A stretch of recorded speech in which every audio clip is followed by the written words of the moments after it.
The gunshot still echoed across the valley when Beatrice Hughes first laid eyes on the dilapidated farmhouse that would become her sanctuary. Montana Territory, 1878, a harsh land of broken promises and shattered dreams. She stood on the creaking porch, her gloved fingers clutching the deed to the property her late husband James had purchased before a stray bullet claimed his life during a bank robbery in Missouri. The autumn wind whistled through the gaps in the weathered walls, carrying whispers that sounded too much like his voice. "I told you we'd have our own place someday, B," the wind seemed to say, using the pet name only James had called her. Beatrice squeezed her eyes shut, willing away the tears. At 24, she was already a widow with nothing but memories and a rundown farm on the outskirts of Awahi, Montana Territory. Her dark hair whipped around her face as she turned to survey the overgrown fields stretching toward the distant mountains. The land held promise, but promise required strength she wasn't sure she possessed. The crunch of approaching hooves pulled her from her thoughts.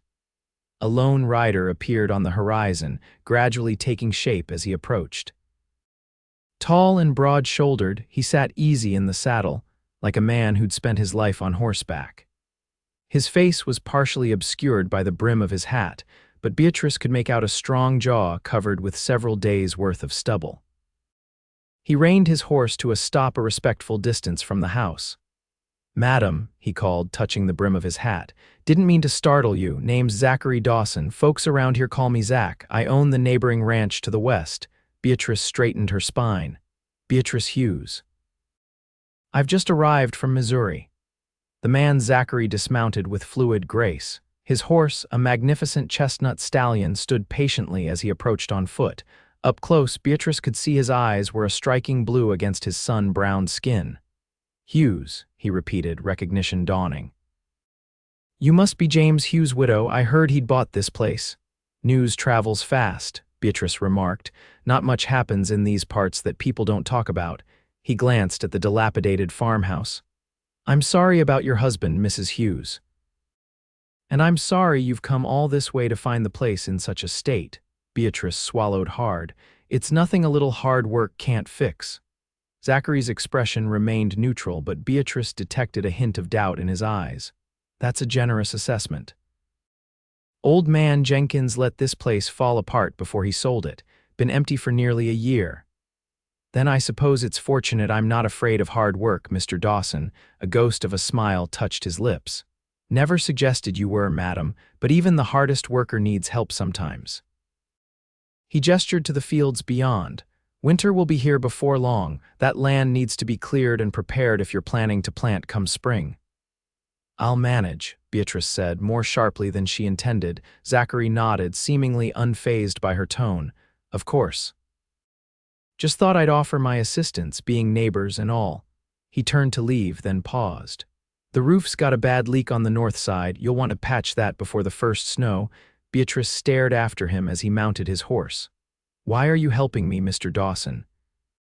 "You don't know me." He settled into the saddle. "Out here, neighbors look after neighbors, Mrs. Hughes. It's how we survive." With a tip of his hat, he turned his horse and rode away, leaving Beatrice alone with the whispering wind. That night, as rain pattered against the patched roof, Beatrice huddled under a worn quilt in the small bedroom. The house creaked and groaned around her, settling into its foundations. In the darkness, she could almost believe James was there, his presence filling the empty spaces. "I miss you," she whispered to the darkness. "I don't know if I can do this alone." The wind picked up, rattling the loose window pane. For a moment, it sounded like James's laughter. "You're the strongest woman I know, B," she could hear him say. Words he'd spoken so often during their brief marriage. Beatrice closed her eyes, drawing comfort from the memory of his voice. Tomorrow would bring new challenges, but for now, she would allow herself this moment of connection to what she had lost. Morning brought clear skies and the realization of just how much work the farm required. Beatrice had dressed in her simplest skirt and blouse, her hair pinned severely at the nape of her neck. She stood in the yard, surveying the weathered barn and the fields beyond, mentally cataloging all that needed to be done. The sound of approaching wheels caught her attention. A wagon appeared on the dusty road, driven by Zachary Dawson. Beside him sat a young woman with copper-colored hair peeking out from beneath a bonnet. "Good morning, Mrs. Hughes," Zachary called as he pulled the wagon to a stop. "Hope we're not intruding. This is my sister, Eliza." The woman offered a friendly smile. "Pleased to meet you, Mrs. Hughes. Zach told me you'd arrived, and I thought you might appreciate some provisions." She held up a basket. "Just some bread I baked this morning, preserves, and a bit of smoked venison." Beatrice was momentarily speechless, unaccustomed to such neighborly gestures. In the city, people kept to themselves, guarding their privacy and their resources. "That's very kind, thank you." "It's nothing," Eliza assured her, handing over the basket. "I remember how it was when we first came out here. Everything seems overwhelming at first." Zachary had climbed down from the wagon and was unloading tools from the back. "Brought some things to help with that roof," he said, not meeting Beatrice's gaze. "Won't take long to patch it properly." Beatrice felt a surge of pride and stubbornness. "I can't accept it's not charity, Mrs. Hughes," Zachary interrupted, finally looking at her. His blue eyes were earnest. "It's being neighborly. You'd do the same if positions were reversed." Before she could protest further, he was carrying tools toward the house, his long strides eating up the distance. Eliza smiled knowingly. "My brother can be a bit direct, but his heart's in the right place." Beatrice watched Zachary disappear around the side of the house. "He doesn't even know me." "He knew your husband," Eliza said quietly. "Not well, mind you, but they met in town when Mr. Hughes came to finalize the purchase of this place. Zach said he seemed like a good man, excited about bringing his wife west to start a new life." The words sent a pang through Beatrice's heart. James had been so full of dreams, so certain they would build something wonderful together, and now she was here alone, trying to fulfill those dreams without him. "He was," Beatrice confirmed, her voice thick, "a good man." Eliza touched her arm gently. "I lost my husband too, Mrs. Hughes, 2 years ago, influenza." She smiled sadly. "It gets easier, though the missing never quite goes away." The shared grief created an instant bond between the women. Beatrice felt some of her defensiveness melt away. "Please call me Beatrice, or Bea if you prefer." "Bea it is," Eliza said warmly. "Now, why don't I help you put these provisions away, and then perhaps we can see about making this house a bit more livable." The day passed in a flurry of activity. While Zachary worked on the roof, Beatrice and Eliza attacked the interior of the house, sweeping out dust and cobwebs, washing windows, and scrubbing floors. By mid-afternoon, the main room and kitchen already felt more like a home than an abandoned shell. When Zachary came in, his shirt damp with sweat, Beatrice had just put on a pot of coffee using some of the supplies Eliza had brought. "Roof's patched," he announced, removing his hat and running a hand through his sandy hair. "Should hold through winter, though you'll want to consider replacing it entirely come spring." "Thank you," Beatrice said sincerely. "Would you care for some coffee?" He hesitated, then nodded. "Much obliged." As Beatrice poured 3 cups of the strong brew, she noticed Zachary surveying the transformed room with approval. "You've been busy," he remarked. Eliza laughed. "Bea works like a whirlwind. You should see what she's done with the bedroom." The use of her nickname startled Beatrice. It had been James's name for her, and hearing it from someone else's lips felt strange. Yet there was comfort in it too, as if a part of him remained alive in that simple syllable. They sat at the rickety table, the late afternoon sun slanting through the newly cleaned windows. The conversation flowed more easily than Beatrice had expected, with Eliza sharing information about the town and its inhabitants, and Zachary occasionally adding details about the surrounding land and its challenges. "The creek that runs along the north edge of your property rarely runs dry, even in summer," he explained. "Good for irrigation if you can figure out a system." "James talked about growing wheat," Beatrice said, "and perhaps keeping a few cattle eventually." Zachary nodded. "Soil's good for wheat. As for cattle, start small, maybe a milk cow and a few head to begin with. This land can support more, but it takes time to build a herd." "I know nothing about raising cattle," Beatrice admitted. "You'll learn," Zachary said simply, "and neighbors help each other." As the sun began to set, Eliza and Zachary prepared to leave. Beatrice stood on the porch, watching as they loaded empty containers and tools back into the wagon. "I can't thank you enough," she said. "Both of you." Eliza embraced her warmly. "I'll come by again in a few days. Perhaps we can ride into town together. You should meet some of the other folks around here." Zachary approached more cautiously, his hat in his hands. "If you're amenable, Mrs. Hughes, I could return tomorrow to look at that barn, the doors hanging crooked and with winter coming." Beatrice found herself nodding. "I would appreciate that, Mr. Dawson." A small smile creased his weathered face. "Zach, please, if Eliza gets to call you B, I reckon we can dispense with some formality." "Zach then," she agreed, "and B is fine." As they drove away, Beatrice remained on the porch until the wagon disappeared from sight. For the first time since James's death, she felt a glimmer of hope. Perhaps she could build a life here after all, even without him. That night, as she lay in bed, the house seemed less empty, less haunted by what might have been.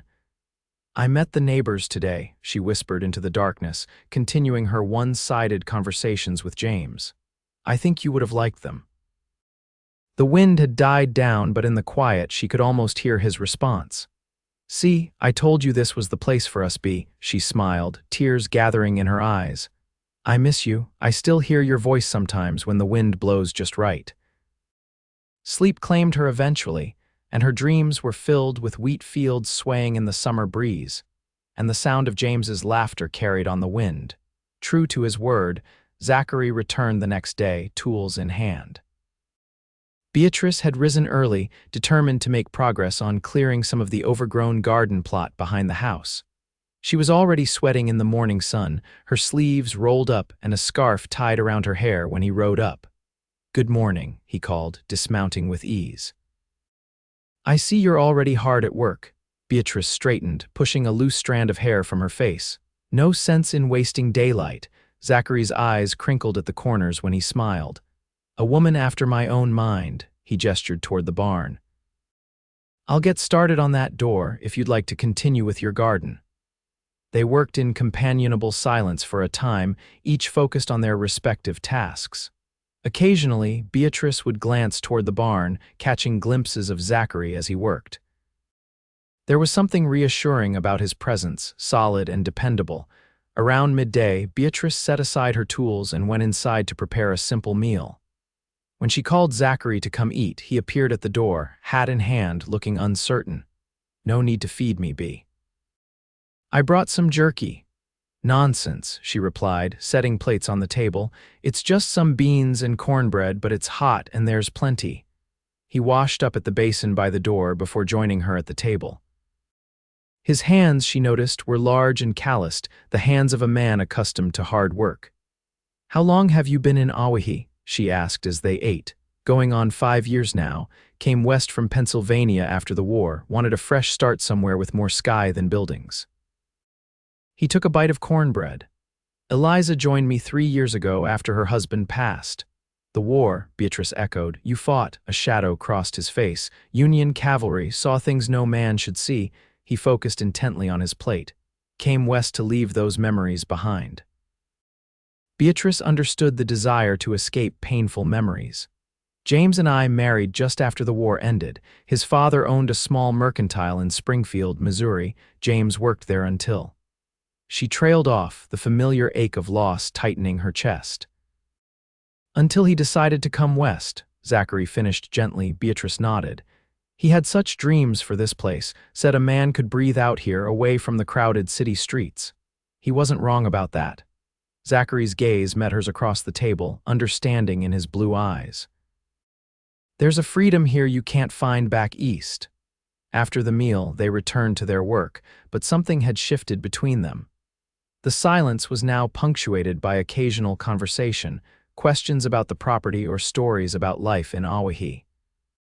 "Town's growing," Zachary told her as he adjusted the newly repaired barn door.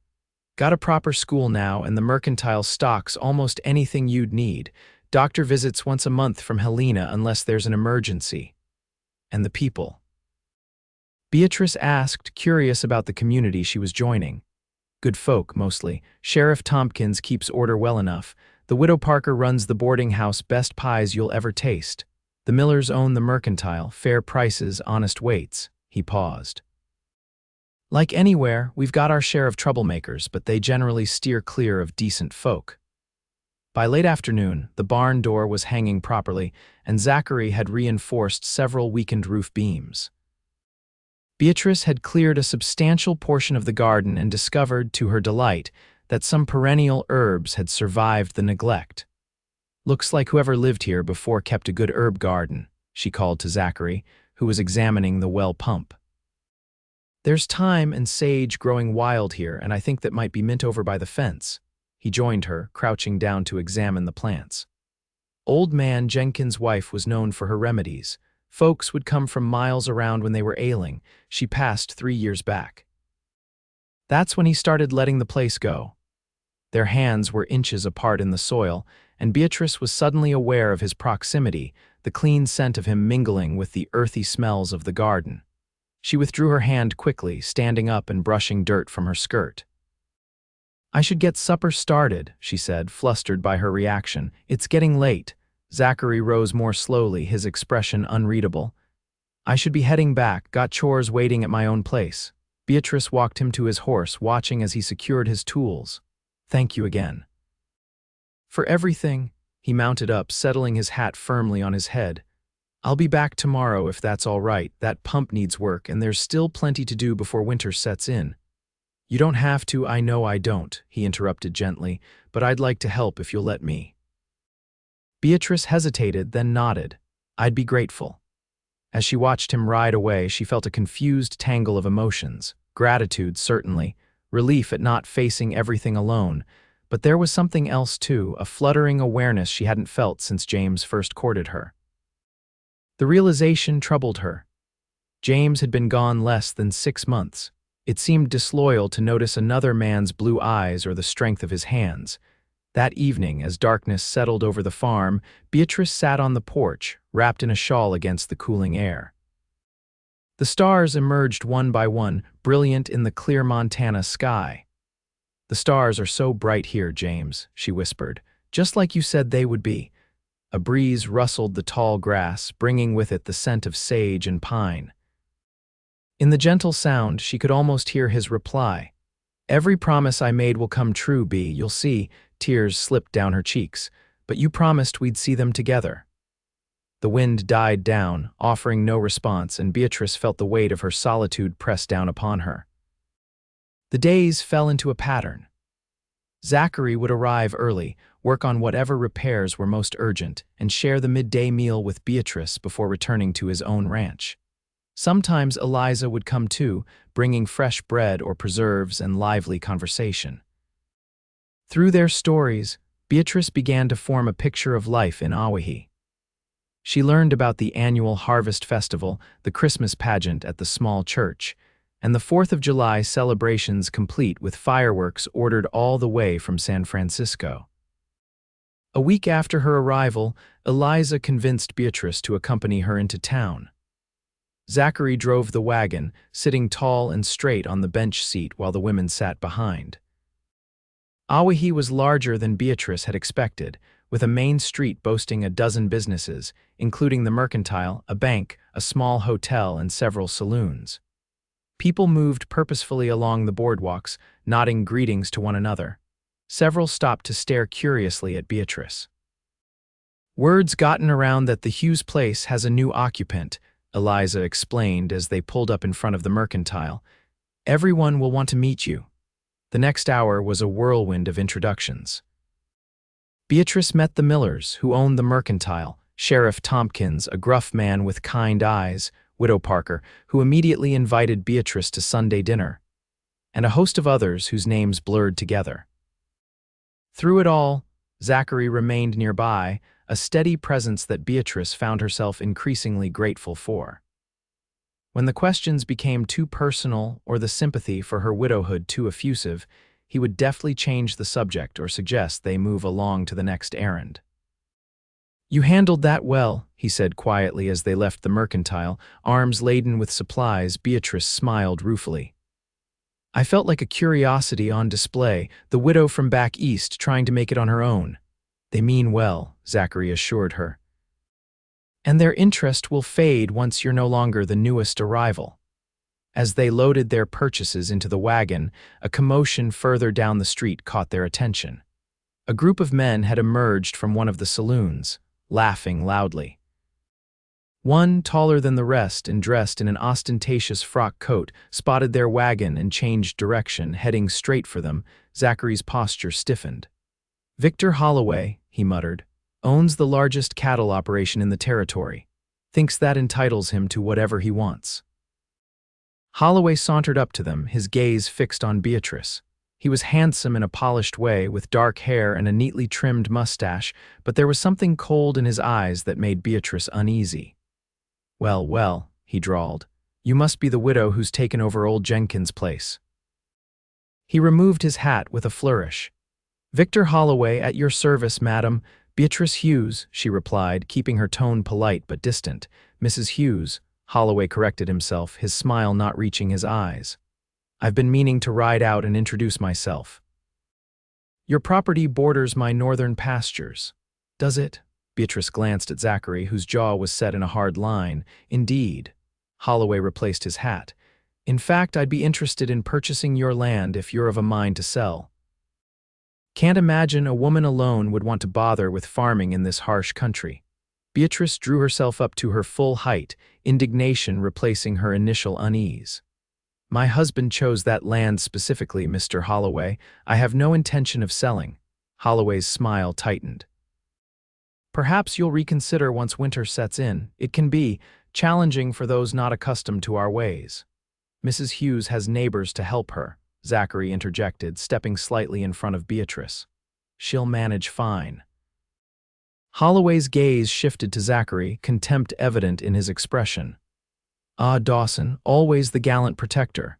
His tone dripped with sarcasm. "Still scraping by on that patch of dirt you call a ranch." Zachary didn't rise to the bait. "We should be heading back B." Storm clouds gathering to the west. Holloway's eyebrows rose at the familiar use of her name. My, getting friendly already, are we?" He looked between them with obvious insinuation.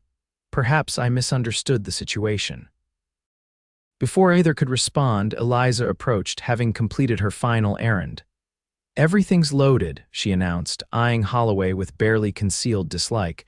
"We should go if we want to beat the rain." Holloway tipped his hat. "Ladies, always a pleasure, Dawson." He turned to leave, then paused. "Mrs. Hughes, should you reconsider my offer, you can find me at the Holloway Ranch or here in town most Saturdays." With that, he rejoined his companions, who had been watching the exchange with interest. The ride back to Beatrice's farm was tense, with Zachary unusually quiet. It was Eliza who explained, "Victor Holloway has been trying to expand his holdings for years. He's not accustomed to being refused, he seemed." "Unpleasant," Beatrice observed. Zachary snorted. "That's putting it mildly." "Holloway believes money can buy anything: land, loyalty, people. He's been trying to buy my ranch since I arrived." "Why?" Beatrice asked. "Water rights," Zach replied grimly. "My property controls access to the best stream in the area. Holloway wants it for his cattle." Eliza leaned forward. "There's bad blood between them. Holloway tried to force Zach out when he first arrived, claiming the land was part of his range, but Zach had legitimate papers from the land office. Holloway's never forgiven him for standing his ground."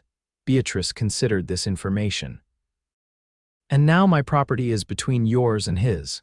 Zachary glanced back at her, concern evident in his expression. "He won't cause trouble for you directly. Holloway's careful about maintaining his reputation in town, but be wary of any offers he makes. There's always a catch." As they crested a hill, Beatrice's farm came into view, the newly repaired roof gleaming dully in the fading light. Storm clouds were indeed gathering on the western horizon, promising a night of rain. "It looks more like a home already," Eliza remarked, following Beatrice's gaze. And it did, Beatrice realized. In just a week, the abandoned property had begun to transform, taking on new life. Much like she herself was doing, slowly emerging from the fog of grief that had enveloped her since James's death. That night, as rain drummed on the roof, Beatrice found herself thinking not of James, but of Zachary, his quiet strength, his kindness, the way his eyes crinkled when he smiled. The realization brought a fresh wave of guilt. "I'm not forgetting you, James," she whispered to the rain-washed darkness. "I could never forget you." But the only answer was the steady patter of raindrops and the occasional rumble of distant thunder. The following days brought a flurry of activity as Beatrice and Zachary worked to prepare the farm for winter. The weather held, providing crisp, clear days perfect for outdoor work. Together they repaired fences, reinforced the barn, and cleared the overgrown fields. Eliza came when she could, bringing not only help but news from town and surrounding farms. One morning, Beatrice was in the garden, harvesting the last of the wild herbs before frost could claim them, when she heard the now familiar sound of Zachary's horse approaching. She straightened, brushing dirt from her hands, and smiled as he rode into view. "Good morning," she called. "You're earlier than usual." Zachary dismounted, leading his horse to the water trough. "Thought we might make a trip to the lumber mill today. That north wall of the barn needs new boards before snow flies." Beatrice glanced toward the barn, where they'd temporarily patched a section of rotted siding. "I was hoping to finish the garden today." "The garden can wait. First snow could come any day now." He hesitated. "Unless you'd rather I go alone." "No," Beatrice said quickly. "I should come. I need to learn where everything is if I'm to manage on my own." A flicker of something disappointment crossed Zachary's face at her words, but he nodded. "The mill's about an hour's ride. We can take my wagon." While Zachary hitched his horse to the wagon, Beatrice went inside to change into her town clothes, a simple blue dress with a matching shawl. She pinned her hair more carefully than usual, then chided herself for the vanity. The journey to the lumber mill took them through rolling hills dotted with pine and aspen. The aspens had turned golden, their leaves shimmering in the morning light. It was a breathtaking sight that made Beatrice understand why James had been so drawn to this wild, beautiful land. "It's magnificent," she breathed, taking in the panoramic view as they crested a particularly high ridge. Zachary followed her gaze. "It is at that, different kind of beauty than back east, harsher maybe, but more honest." "Is that why you stayed, the beauty?" He considered the question. "Partly, mostly it was the sense of possibility. Out here a man is judged by his actions, not his past or his family name." He glanced at her. "What about you? Will you stay?" The question caught Beatrice off guard. She hadn't allowed herself to think that far ahead, focusing instead on the immediate challenges of making the farm habitable. "I don't know," she admitted. "James wanted this place so badly. I feel I owe it to him to at least try." Zachary nodded, his expression thoughtful. "And what do you want, B?" No one had asked her that in a very long time. James had been so certain of their path, so confident in his vision for their future that her own wishes had seemed secondary. She'd been content to follow his lead, trusting in his judgment. "I want." She paused, considering. "I want to build something that lasts, something meaningful, whether that's here or elsewhere, I'm not yet sure." Zachary seemed satisfied with that answer. They continued on in companionable silence until the lumber mill came into view, nestled in a small valley beside a swift-flowing creek. The mill was a busy place, with men loading cut lumber onto wagons and the whine of saws cutting through the air. Zachary helped Beatrice down from the wagon before approaching the foreman, a burly man with an impressive beard. "Dawson," the man greeted him. "What brings you out this way?" "Need some boards for a barn repair, Sam, and some shingles wouldn't go amiss." Zachary gestured toward Beatrice. "Mrs. Hughes here has taken over the old Jenkins place, getting it ready for winter." Sam's eyebrows rose as he took in Beatrice. "Madam," he said, tipping his hat, "that's quite an undertaking for a lady alone, Mrs. Hughes isn't as alone as people seem to think," Zachary replied before Beatrice could respond. There was a hint of steel in his voice that surprised her. Sam raised his hands in a placating gesture. "Meant no offense, just commenting on the size of the job." He turned back to Zachary. "How many boards you need?" While the men discussed lumber, Beatrice wandered to the edge of the creek, watching the clear water tumble over rocks. The setting was peaceful despite the noise of the mill, the air fragrant with the scent of freshly cut pine. She was so absorbed in her thoughts that she didn't hear Zachary approach until he spoke. "All set," They'll load the lumber and we can be on our way." Beatrice turned to face him. "How much do I owe you?" Zachary shook his head. "It's taken care of." "Mr. Dawson," Beatrice began, a note of frustration entering her voice. "While I appreciate your help, I cannot allow you to pay for materials for my farm." "I didn't," he assured her. "I arranged for them to bill it against the sale of your first crop. It's common practice around here." Beatrice's indignation deflated. "Oh, I see." Zachary's lips twitched in amusement. "Did you think I was trying to be your benefactor, Mrs. Hughes?" "It did cross my mind," she admitted. "You've already done so much, and I have no way to repay you." His expression softened. "Not everything needs to be repaid, B." Before she could respond, a shout from the mill drew their attention. The lumber was ready to be loaded. Zachary offered his arm, and after a moment's hesitation, Beatrice took it, allowing him to escort her back to the wagon. The return journey was slower, the wagon weighted down with lumber. The sun had passed its zenith, casting long shadows across the trail. They spoke little, but the silence between them was comfortable, filled with the creak of the wagon wheels and the rhythmic clop of the horses' hooves. As they approached Beatrice's farm, a plume of smoke caught her attention. It was rising from behind the house, thick and dark against the blue sky. "Zachary," she said urgently, pointing, "something's burning." He snapped the reins, urging the horse to a faster pace. As they pulled into the yard, they could see flames licking at the back wall of the house, the fire spreading rapidly across the dry wood. "Get water," Zachary shouted, leaping from the wagon before it had fully stopped. "Buckets in the barn." Beatrice ran for the barn, heart pounding. She grabbed 2 buckets and hurried to the well, pumping frantically to fill them. By the time she returned with the sloshing buckets, Zachary had torn off his jacket and was trying to beat out the flames with it. For the next hour, they fought the fire together, passing buckets back and forth in a desperate relay. Beatrice's arms ached and smoke stung her eyes, but she refused to slow her pace. Finally, as the sun dipped toward the horizon, they managed to extinguish the last of the flames. The damage was significant. The entire back wall of the house was charred and part of the roof had collapsed inward. Soot covered everything, and the acrid smell of smoke hung heavy in the air. Beatrice sank to the ground, exhaustion overwhelming her. Tears streaked clean lines through the soot on her face. "Everything we've worked for," she whispered. Zachary crouched beside her, his own face blackened with soot. "We'll rebuild. It's not as bad as it looks." "How did it start?" Beatrice wondered aloud. "I was so careful with the stove this morning." Zachary's expression darkened. "This wasn't an accident, B. The fire started outside the house, not inside." The implication took a moment to sink in. "You think someone set it deliberately?" The idea seemed incomprehensible. "But who would do such a thing? I've only just arrived. I've done nothing to make enemies." Zachary stood, his gaze sweeping the surrounding land. "Not you, me, or rather my association with you." His voice was grim. "This has Holloway written all over it. But why would he? To scare you? To make you reconsider his offer to buy your land." Zachary ran a hand through his hair, leaving sooty streaks. "I should have seen this coming, should have warned you." Beatrice rose to her feet, anger replacing her initial shock. "If Mr. Holloway thinks a fire will drive me away, he's sorely mistaken. This is my home now, and I intend to keep it."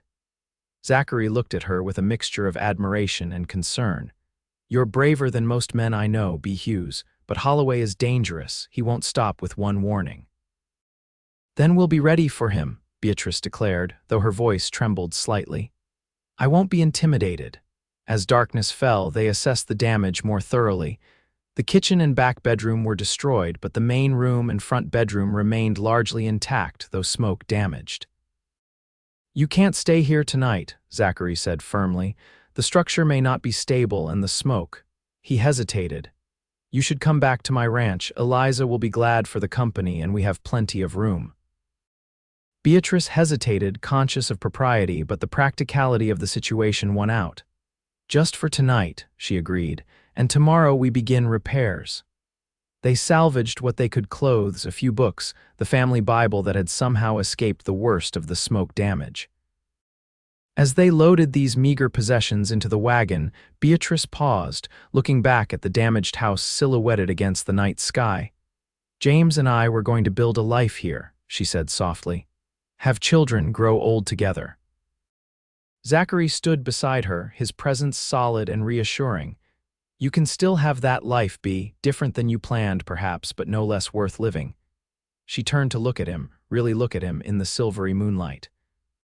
His face was streaked with soot, his clothes singed and dirty, yet there was something undeniably handsome about him, not in the polished way of Victor Holloway, but in a rugged, honest way that spoke of character and strength. "Thank you," she said simply, unable to find words for the tangle of emotions inside her. He nodded once, then helped her up into the wagon. As they pulled away from the farm, Beatrice felt a strange mixture of loss and hope. The house was damaged but not destroyed. Like her life after James's death, it could be rebuilt, made whole again in a new way. The Dawson Ranch was larger than Beatrice had expected, with a well-maintained two-story house, a sturdy barn, and several outbuildings. Lights glowed welcomingly in the windows as they approached. Eliza came running out as they pulled up, her expression shifting from welcome to concern as she took in their appearance and the few possessions in the back of the wagon. "What happened?" she gasped. "Fire," Zachary said grimly. "Deliberate." Eliza's hand flew to her mouth. "Holloway." "Most likely, though we've no proof." Zachary helped Beatrice down from the wagon. "Bea needs a place to stay while we make repairs." "Of course," Eliza said immediately, taking Beatrice's arm. "Come inside. You need a bath and clean clothes and then food." She led Beatrice toward the house, already making plans. "You can have the guest room. It hasn't been used in ages, but the bed's comfortable enough." The inside of the Dawson home was simple but well-appointed, with solid furniture and touches of feminine influence evident in the curtains and cushions. Eliza quickly set about heating water for a bath, while Zachary brought in Beatrice's salvaged belongings. Later, clean and dressed in a borrowed nightgown that was slightly too large for her, Beatrice sat at the kitchen table, a bowl of stew steaming before her.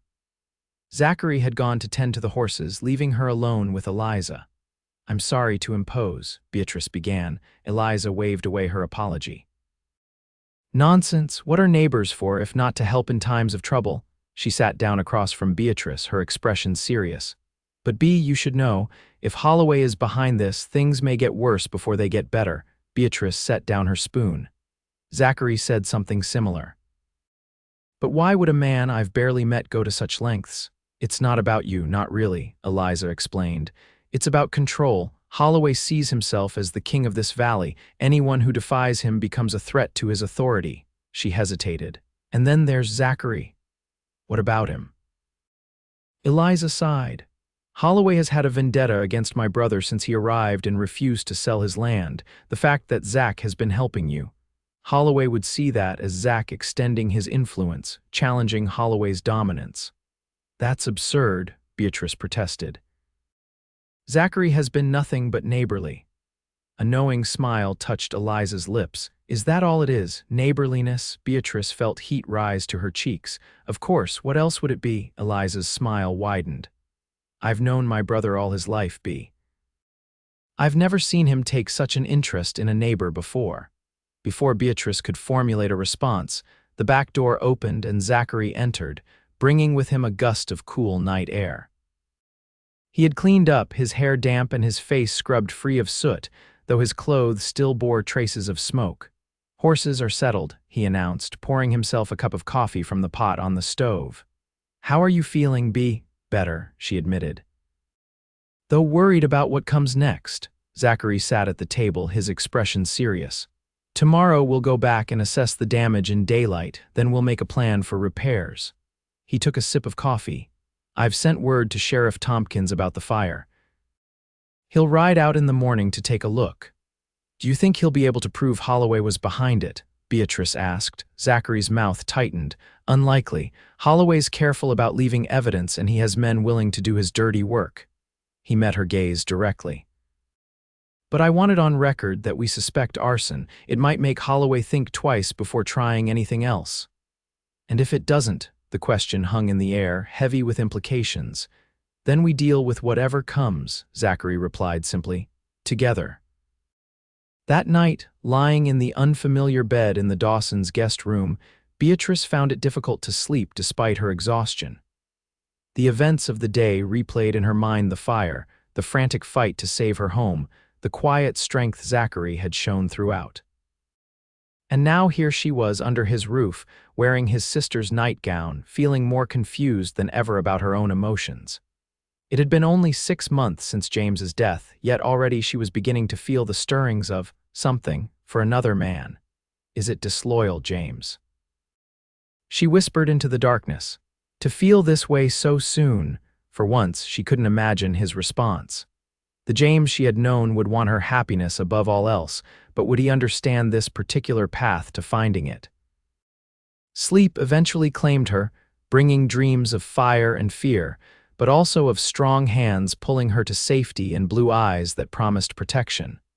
Morning brought clarity and renewed determination. After a hearty breakfast prepared by Eliza, Beatrice and Zachary rode back to her farm to assess the damage. Sheriff Tompkins met them there, his expression grave as he examined the charred remains of the back wall. Definitely arson, he confirmed, crouching to examine burn patterns. Fire started low on the outside wall, spread upward. Holloway, Zachary said flatly. The sheriff straightened, brushing ash from his hands. I can't prove that, Dawson, and you know it. Who else would have reason to target Mrs. Hughes? Zachary demanded. I'm not saying you're wrong, Tompkins replied calmly, just that I can't make accusations without evidence. He turned to Beatrice. Mrs. Hughes, I suggest you be extra vigilant in the coming days. Keep a loaded rifle handy and don't hesitate to use it if necessary. Beatrice nodded, though the thought of shooting anyone, even in self-defense, made her stomach churn. I appreciate your concern, Sheriff. After Tompkins departed, Zachary and Beatrice began the process of clearing away charred debris and salvaging what materials could be reused. It was dirty, disheartening work, but necessary before rebuilding could begin. We'll need to shore up this section before we can start on the new wall, Zachary explained, pointing to where the roof sagged dangerously. I'll ride over to the Johnsons' place this afternoon. They've got 3 strapping sons who can help with the heavy lifting. I can't impose on everyone like this, Beatrice protested. Zachary gave her a level look. This isn't just neighborliness, B, it's how we survive out here. When the Johnsons' barn collapsed under heavy snow last winter, I was there helping to rebuild. When Widow Parker's well ran dry, half the town turned out to dig a new one. He gestured to the damaged house. This is how it works. Today they help you, tomorrow you help them. Put that way, it made sense. Very well, Beatrice agreed, but I insist on providing a proper meal for anyone who comes to help. Zachary's smile transformed his face, erasing the worry lines that had creased his forehead since the fire. I reckon that's fair.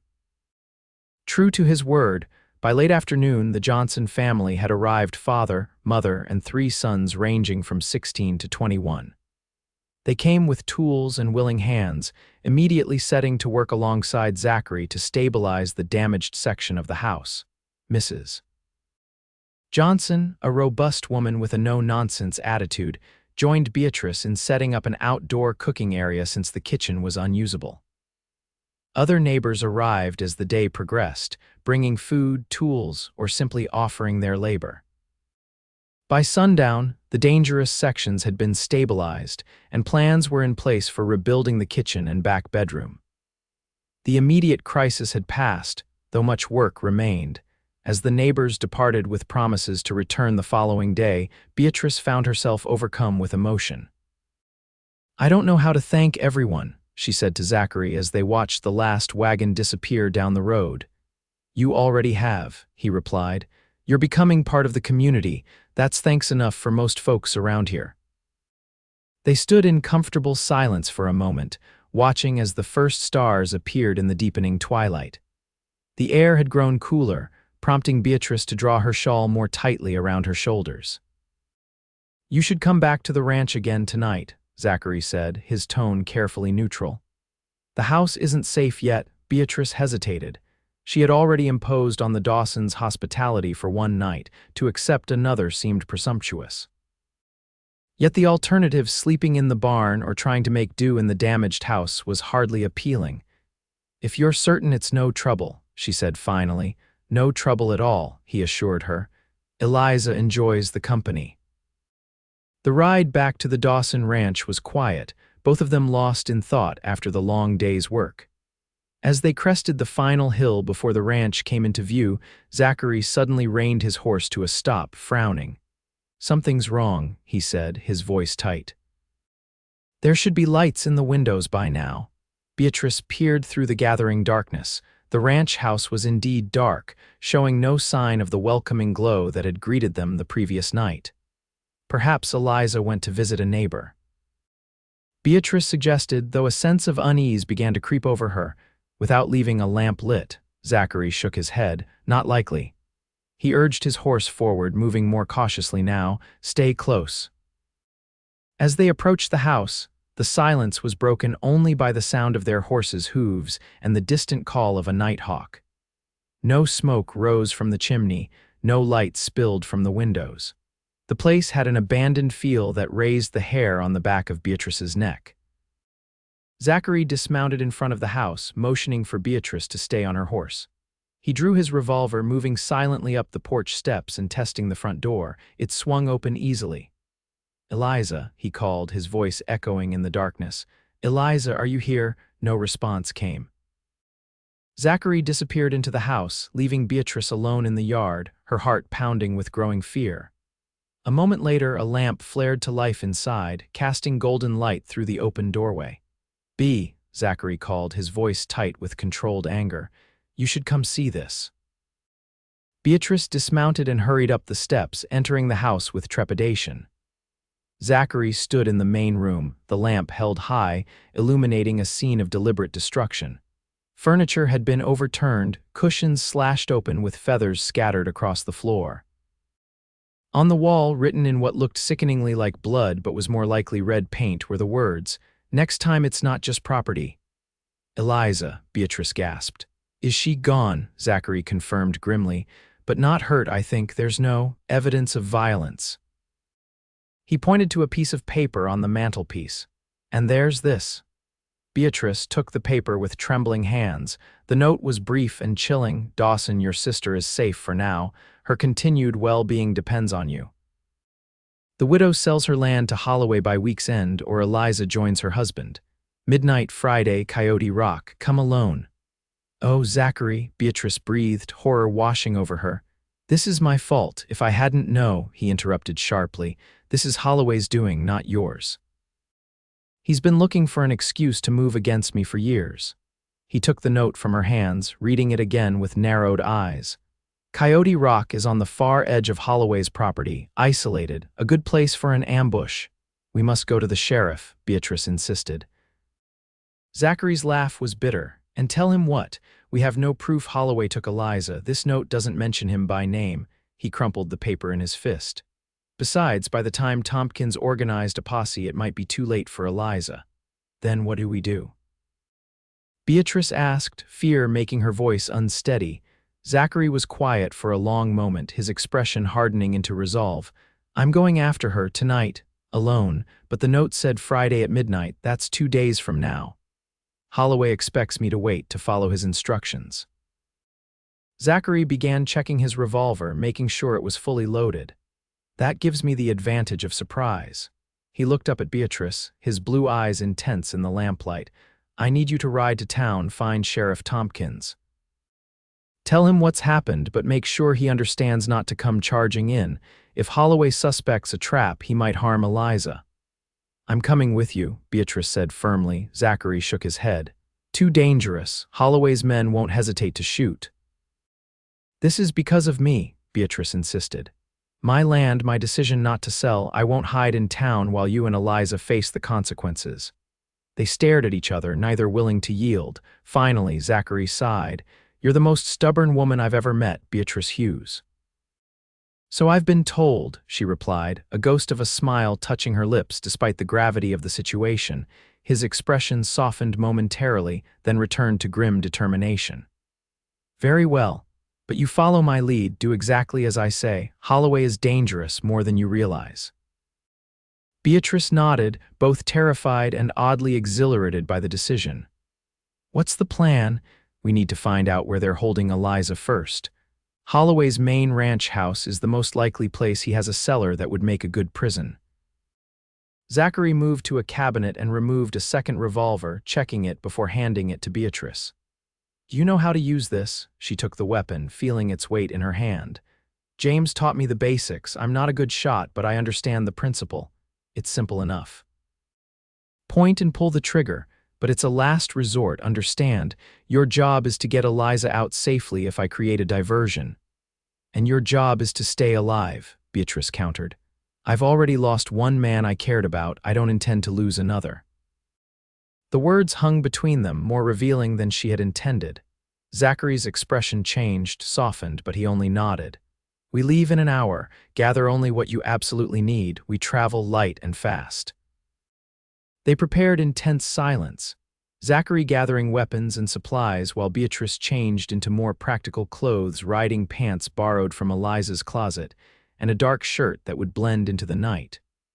The revolver felt heavy in the holster Zachary had adjusted to fit her smaller frame. Ready? He asked as she joined him in the yard where he had saddled fresh horses. Beatrice nodded, though her heart was pounding with fear and doubt. What did she, a city-bred widow, know about rescuing kidnapped women from dangerous men? Yet the alternative, staying behind while Zachary faced the danger alone, was unthinkable. They rode out under a canopy of stars, heading west toward Holloway's sprawling ranch. Zachary set a brisk pace, leading them along back trails and dry creek beds to avoid the main roads where they might be spotted. Holloway's ranch house is about 10 miles from here, he explained as they paused to rest the horses. Large white building with a red barn behind it. At least a dozen ranch hands live in bunkhouses nearby, not counting whatever hired guns Holloway may have brought in for this. How will we get close without being seen? Beatrice asked. There's a ridge to the north that overlooks the ranch yard. We'll leave the horses there and approach on foot. With luck, most of the hands will be asleep or occupied elsewhere. He hesitated. If anything happens to me, don't, she interrupted. Nothing will happen to you. Zachary gave her a long look. If it does, he continued quietly, ride for town as fast as you can. Don't try to be a hero. Get to Sheriff Tompkins and tell him everything. Beatrice wanted to argue but recognized the sense in his words. I will, she promised, but it won't come to that. They rode on, the landscape gradually changing as they entered Holloway's range. The terrain became more rugged, with rocky outcroppings rising like sentinels against the night sky. Despite the tension of their mission, Beatrice couldn't help but admire the wild beauty of the land. Eventually, Zachary signaled for them to stop. They had reached the ridge he'd mentioned, a rocky elevation that offered a clear view of the valley below.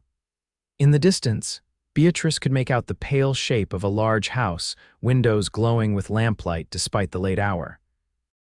Holloway's still awake, Zachary murmured, dismounting and tying his horse to a scrubby pine. That could work in our favor. He might be distracted. Beatrice followed suit, securing her horse beside his. Her legs felt stiff from the long ride, and her hands trembled slightly as she checked the revolver at her hip. Stay close, Zachary instructed as they began the descent from the ridge. Step where I step, and for heaven's sake, be quiet. They moved like shadows through the darkness, Zachary leading the way with the confidence of someone who had scouted this terrain before.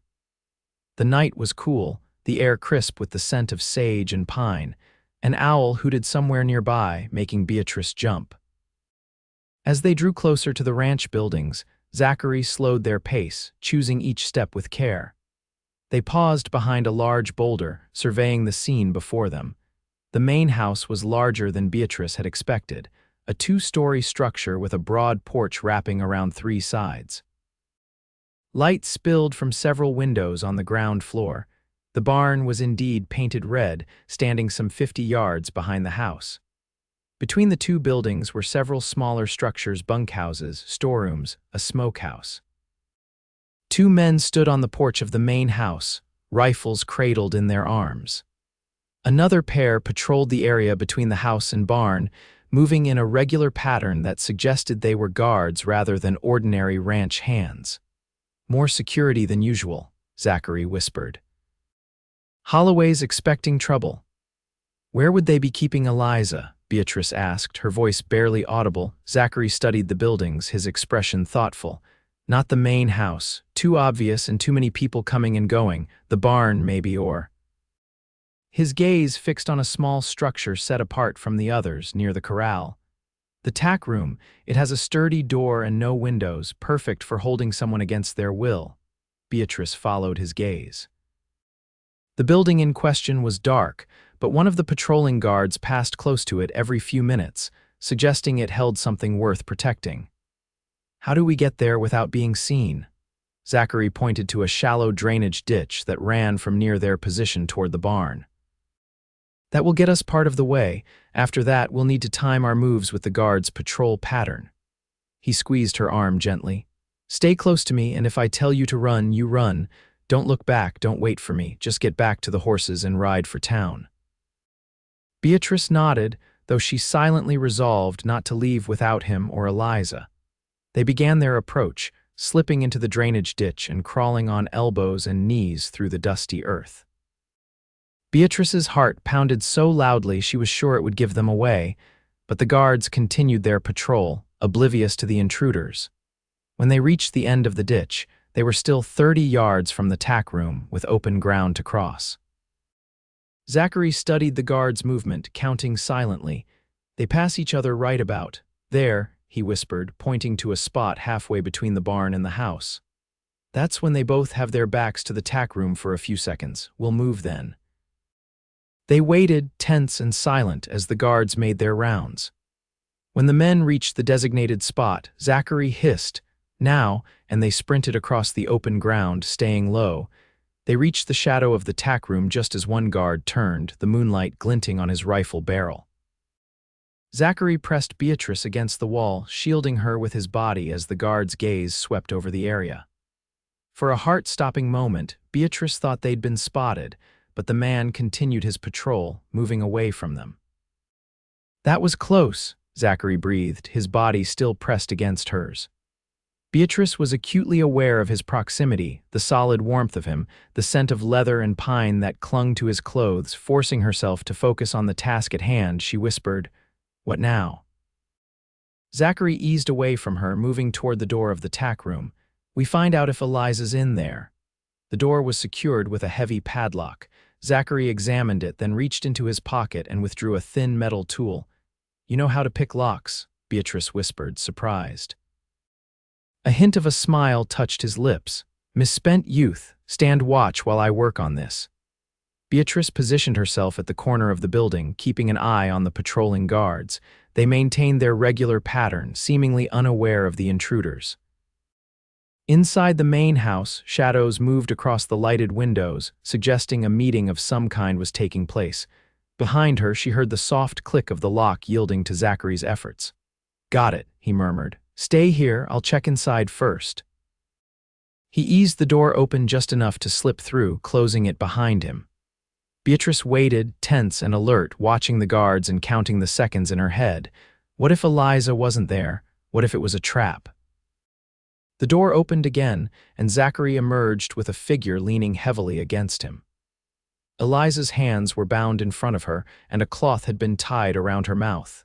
Even in the dim light, Beatrice could see the relief in her eyes as she recognized her companion. Zachary quickly cut the bonds on Eliza's wrists and removed the gag. "Are you hurt?" he asked urgently. Eliza shook her head. "Just angry," she whispered.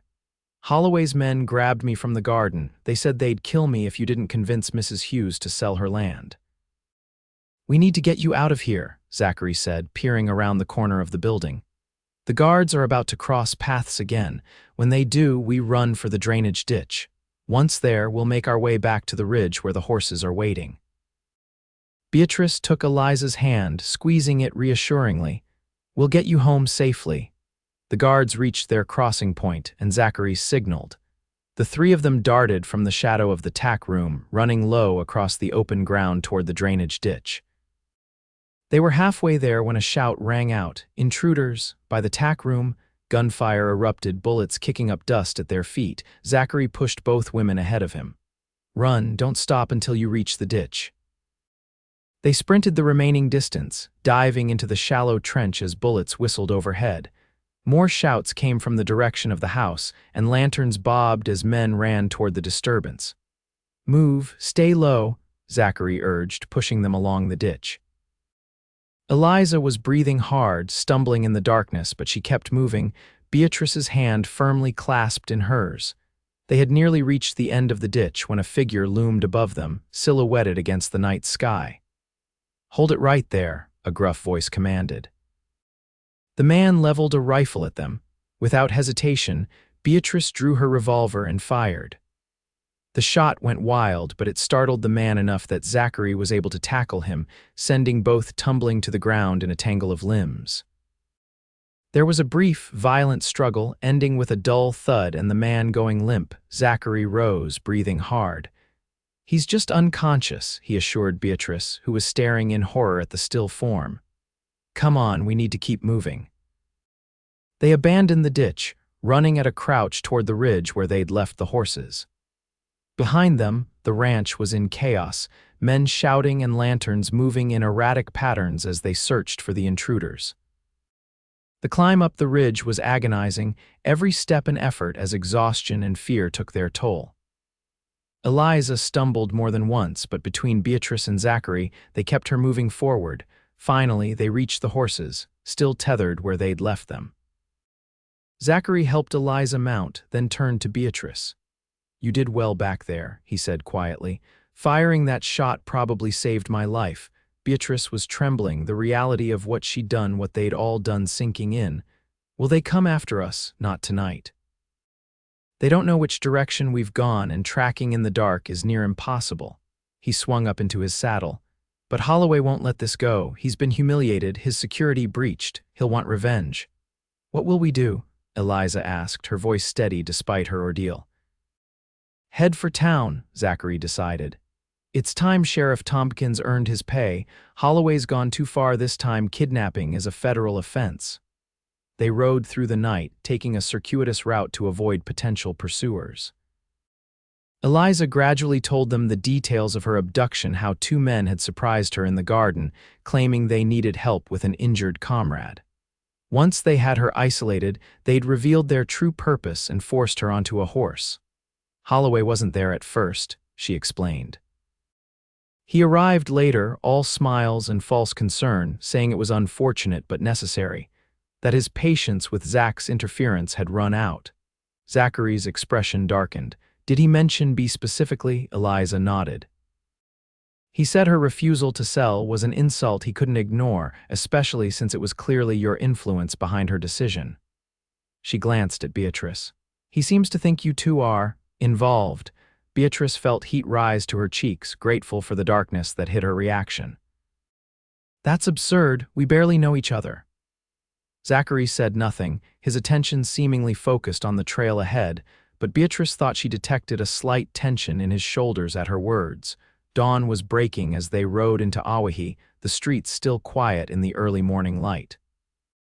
A lamp burned in the sheriff's office, suggesting Tompkins was already at his post. He was indeed inside, nursing a cup of coffee as he reviewed wanted posters. His eyebrows rose in surprise as the three of them entered, dusty and disheveled from their night's adventure. "Dawson," he greeted, taking in their appearance. "Mrs. Hughes, Miss Dawson, you all look like you've had an interesting night." "Holloway kidnapped my sister," Zachary said without preamble, "held her hostage to force Mrs. Hughes to sell her land." Tompkins set down his coffee cup, his expression shifting to professional concern. "That's a serious accusation. You have proof?" "I was there," Eliza stated firmly. "Victor Holloway held me against my will and threatened to kill me if his demands weren't met." The sheriff looked between them, his gaze assessing. "Miss Dawson's testimony would be enough to bring charges, but Holloway has powerful friends in the territorial government. It won't be simple." "He burned my house and kidnapped an innocent woman," Beatrice said, anger sharpening her tone. "Surely that's enough to at least arrest him." It should be, Tompkins agreed. And I'm willing to ride out there now and do just that, but I should warn you all this won't end with an arrest. Holloway will post bail, hire expensive lawyers. It could be a long fight. We're prepared for that, Zachary declared, looking to Beatrice and Eliza for confirmation. Both women nodded resolutely. All right then. Tompkins stood, reaching for his hat and badge. I'll round up a few deputies and we'll ride to Holloway's place. You three should stay here where it's safe. Zachary shook his head. No offense, Sheriff, but I'm coming with you. Holloway needs to see that I'm not intimidated by his tactics. And I'm coming as well, Eliza insisted. I'm the one he kidnapped. I want to see his face when you arrest him. Beatrice stepped forward. If they're going, so am I. Tompkins looked like he wanted to argue but thought better of it. Fine, but you all stay behind me and my deputies. This is official law enforcement business, not a personal vendetta. Understand, Dawson? Zachary nodded, though Beatrice could see the muscle in his jaw twitching with restrained anger. It took less than an hour for Tompkins to gather 3 deputies and prepare for the ride to Holloway's ranch. Word spread quickly through the small town, and by the time they were ready to depart, a small crowd had gathered to watch. The ride was tense, with Tompkins occasionally glancing at Zachary as if concerned he might take matters into his own hands. Beatrice rode beside Eliza, both women silent, lost in their own thoughts about what awaited them. Holloway's ranch appeared much different in daylight than it had during their nighttime infiltration. The White House gleamed in the morning sun, the outbuildings neatly arranged around it. Several ranch hands paused in their work as the group approached, watching warily. Tompkins led them directly to the main house, dismounting and striding up to the porch with the confidence of his office. A ranch hand moved to intercept him, but the sheriff brushed past, rapping firmly on the door. Victor Holloway himself answered, dressed impeccably despite the early hour. His expression remained neutral as he surveyed the group, though his eyes narrowed slightly when they fell on Eliza. Sheriff Tompkins, he greeted smoothly. To what do I owe this unexpected visit? Victor Holloway, Tompkins said formally. I'm here to place you under arrest for the kidnapping of Eliza Dawson and the arson of Beatrice Hughes' property. Holloway's laugh was genuinely amused. That's absurd. I haven't kidnapped anyone, and I certainly haven't set any fires. I was here, Eliza stated clearly, stepping forward. You held me against my will in your tack room, threatened to kill me if your demands weren't met. Miss Dawson was a guest, Holloway countered smoothly. If she misunderstood the nature of her visit, I apologize for the confusion. But no one prevented her from leaving. A guest you kept padlocked in a storage room, Zachary challenged, his voice tight with anger. A guest you gagged and bound, Holloway's smile never faltered. I have no idea what you're talking about, Dawson. Miss Dawson was offered a room in the main house, which she declined. If she instead chose to sleep in the tack room and somehow became locked in, that's unfortunate but hardly criminal. That's not what happened, and you know it, Beatrice said, unable to remain silent in the face of such blatant lies. Holloway turned his attention to her, his gaze coldly appraising. Ah, Mrs. Hughes, I'm sorry to hear about the fire at your property. A hazard of frontier life, I'm afraid. Accidents happen. It was no accident, Beatrice replied, meeting his gaze steadily. It was deliberately set, just as Eliza was deliberately taken. Serious allegations, Holloway remarked, still smiling. Especially coming from a woman who's been in the territory less than a month and has clearly fallen under Dawson's influence. His gaze shifted between Beatrice and Zachary, insinuation clear in his expression. One might question her judgment, given how quickly she's formed. Attachments. Zachary took a step forward, fury evident in every line of his body, but Tompkins placed a restraining hand on his arm. Mr. Holloway, the sheriff said, his tone official, I have credible testimony that you were involved in Miss Dawson's abduction. I'm placing you under arrest. You can come peacefully or not, but you are coming with us. Holloway's smile finally faded. I think not, Sheriff. He gestured, and suddenly armed men appeared from around the house and outbuildings, rifles trained on the small group. You see, I have witnesses of my own. A dozen men who will testify that Miss Dawson came here voluntarily and that I never laid a hand on her." Tompkins' deputies shifted nervously, hands hovering near their holstered weapons. They were outnumbered at least 3-1. "Think carefully, Holloway," Tompkins warned. "Threatening a sheriff is a serious offense, even for a man of your standing." "No threats," Holloway replied smoothly. "Merely pointing out that your case would never stand up in court. It's your word against mine, and I have considerable influence with Judge Parker." The standoff stretched, tension crackling in the air. Beatrice held her breath, certain that violence was imminent. Then, unexpectedly, Zachary stepped forward, his hands deliberately away from his weapon. "This isn't over, Holloway," he said quietly. "You've crossed a line that can't be uncrossed. Whatever happens today, you've made enemies who won't forget or forgive." Holloway's expression hardened. "Threatening me, Dawson, that's not wise." "Not threatening," Zachary replied. "Promising. You burned an innocent woman's home. You kidnapped my sister." Actions have consequences, even for men who think they're above the law. For the first time, uncertainty flickered across Holloway's face. Something in Zachary's calm determination seemed to unnerve him more than any show of anger could have. "Sheriff," Zachary continued, turning to Tompkins, "I suggest we withdraw for now. This isn't the time or place to enforce justice." Tompkins hesitated, clearly torn between his duty and the reality of their situation. Finally, he nodded. "This isn't the end of it, Holloway. I'll be back with warrants and more men." Holloway's confident smile returned. "I'll be here, Sheriff, always happy to cooperate with the law."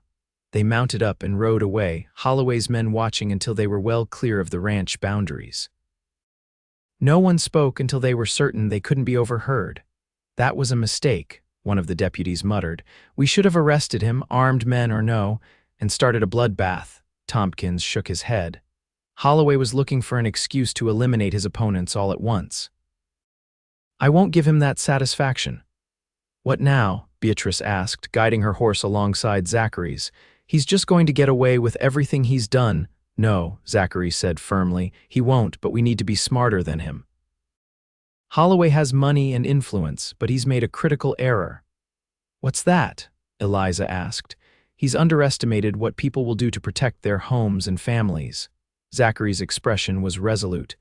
Every rancher and farmer in the valley has watched Holloway's expansion with concern. They've stayed quiet because they thought they were alone in their worries, but now they'll see he's willing to burn homes and kidnap women, Beatrice finished, that no one is safe if they stand in his way. "Exactly," Zachary nodded. "We need to organize the community. Show them that together we can stand against Holloway's intimidation." Tompkins, who had been listening silently, cleared his throat. "That's dangerously close to vigilante justice, Dawson." "Not vigilantes," Zachary corrected. "Concerned citizens supporting the rule of law, your law, Sheriff." A hint of a smile touched Tompkins' weathered face. "Well, when you put it that way, I suppose I can't object to citizens taking an interest in law enforcement." By the time they reached town, it was mid-morning, and word of the confrontation at Holloway's ranch had somehow preceded them. A crowd had gathered in front of the sheriff's office, faces grave and questioning. Tompkins addressed them directly, explaining what had transpired and promising that justice would eventually be served. The crowd's mood was somber but determined, with several men volunteering to form a watch group to protect outlying farms and ranches from Holloway's retribution. "We need to call a town meeting," Zachary suggested to Tompkins. "Tonight, if possible. Every property owner in the valley should hear what Holloway's been doing and understand the threat he poses to all of us." The sheriff nodded agreement. "I'll arrange it. Church basement at 7. He turned to Beatrice and Eliza. "You ladies should rest. It's been a long night for all of us." Widow Parker, who was among the crowd, stepped forward. "Mrs. Hughes, Miss Dawson, you're welcome to stay at my boarding house. I have rooms ready, and I insist you take them, at least until this situation is resolved." Beatrice started to decline, thinking of her damaged but still standing home, but Zachary caught her eye and gave a subtle nod. She understood his concern she would be safer in town, under the watchful eyes of neighbors, than isolated at her farm. "Thank you, Mrs. Parker," she accepted graciously. Your hospitality is most appreciated. As the crowd dispersed and arrangements were made for the evening's meeting, Zachary drew Beatrice aside. I need to check on my ranch, make sure Holloway hasn't sent men there in retaliation. Will you be all right here with Eliza? Of course, Beatrice assured him. But, she hesitated, sudden fear gripping her. Please be careful, Holloway might have men watching your place. Zachary's expression softened. I'm always careful, Bea. He reached out as if to touch her face, then seemed to remember they were in public and let his hand fall back to his side. I'll return before the meeting tonight. As he mounted his horse and rode out of town, Beatrice watched until he disappeared from sight, an unfamiliar ache in her chest. She had known Zachary Dawson for barely 2 weeks, yet already the thought of harm coming to him was unbearable. He'll be fine, Eliza said quietly, coming to stand beside her. My brother is too stubborn to die. Beatrice managed a small smile. I'm beginning to understand that stubbornness runs in your family. Indeed it does. Eliza linked her arm through Beatrice's. Come, let's get settled at Mrs. Parker's. I don't know about you, but I could use a bath and a proper meal after our adventure. The widow Parker's boarding house was a tidy 2-story building with clean, comfortable rooms and excellent food. After baths and a hearty lunch, Beatrice and Eliza retired to the small parlor reserved for guests, both too restless to nap despite their exhaustion. Tell me about your husband, Eliza said suddenly, breaking the companionable silence, if it's not too painful to discuss. Beatrice was surprised by the request but found she didn't mind. James was kind, gentle in a way many men aren't. He worked in his father's store, but he dreamed of open spaces and land of his own. She smiled at the memory. He used to read dime novels about the West and talk about the adventures we would have once we had our own place. How did he die? Eliza asked softly, if you don't mind my asking.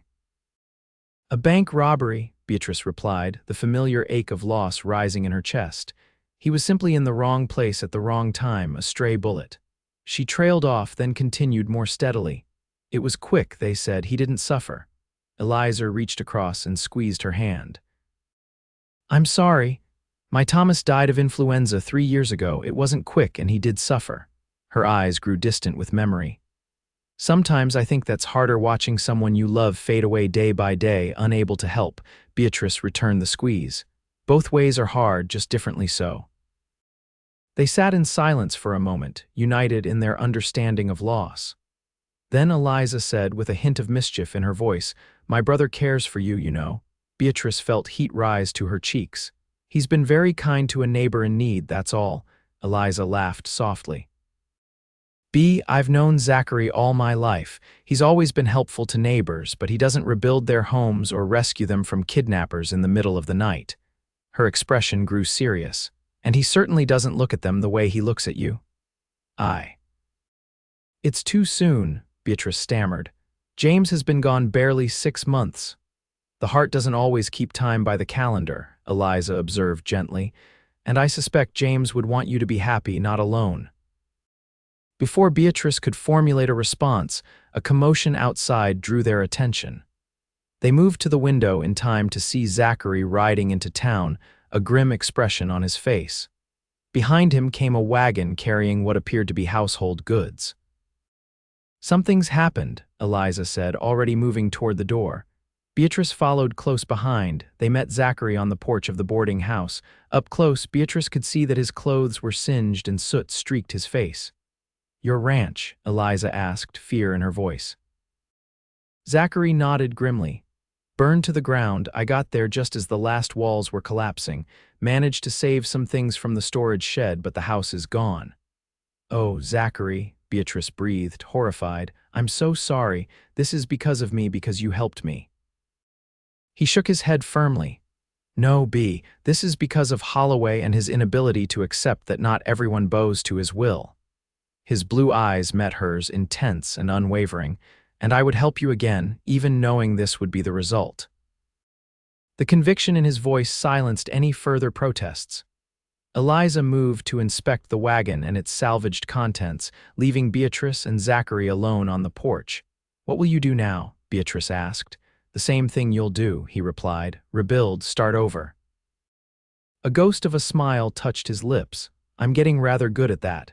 Despite the gravity of the situation, Beatrice found herself smiling in return. As am I, it seems. Zachary's expression grew serious. Holloway has shown his hand now. Burning your home could be dismissed as an isolated incident. Kidnapping Eliza might have been explained away with enough money and influence. But burning my ranch in broad daylight after a confrontation witnessed by the sheriff and his deputies, he shook his head. He's gone too far. The community won't stand for it. Do you think he'll come after us again? The question had been haunting Beatrice since they'd left Holloway's ranch. He'll try, Zachary admitted, but not directly, not right away. He'll want to see how the town meeting goes tonight, gauge the community's response.